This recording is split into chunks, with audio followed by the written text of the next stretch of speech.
tasihul ibadata illa bi ma'rifatil ma'bud. Kemudian kiban cara datoi Tuhan nyo kunun randang yang dekat budaturi supaya mayakin apa buang ibadah. Puri Tuhan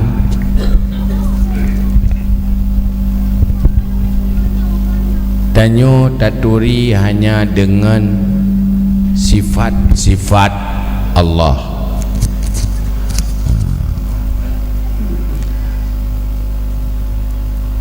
Mulai dari keyakinan tanyo tentang wujud Allah. Nah Allah. Bagi tanyo yang kala kesimpulkan oleh ulama yang kekagerangkum dalam kitab tauhid. Gepemudah sehingga pakiban tauhid yang betul turi Tuhan, maka ringkas dengan iktikad 20 yang wajib, saboh yang harus. Nyan atranyan menyota mengerti dalam standar ROI yang kagak pegat oleh ulamanya, nyan karena ukuran turi Tuhan. Tu ukuran ROI, ukuran tanyo dasar awam. Nah turi Tuhan kelingan dalil, kelingan ilmiah, ngelangsung itu tingkat makrifah dalam ilmu hakikat kayak muka syafa nyan atadudawai. Apabila kai amalkan dengan ilmu yang kana nyan nepetruk oleh Allah gede. Nyan untuk truk tingkat je nyan kabeda dengan makrifah tanyo biasa. Punya makrifah tanyo makrifah bak kulit luar. Hai tamang meresap lam adi yang dalam. Untuk nyan kaglah. Cara je buat je ilmu tauhid ya.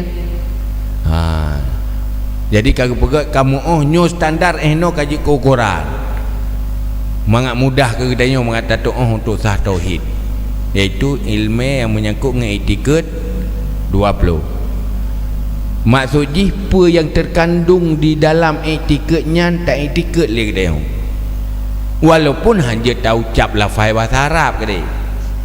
Hana mesti wujud tahu lafaz Arab. Mesti danyo handa bakah nak doakan, tapi dah tepuk Allah kekal untuk selama-lamanya. Hana berakhir, tapi takkan bakah nak doa yang kata tadi.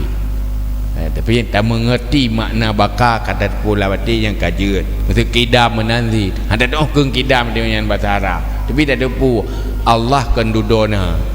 Si kalam ka, si kana dan tak yakini katanya. Hana ragu, tak ada peragu lagi, hana ragu tadi.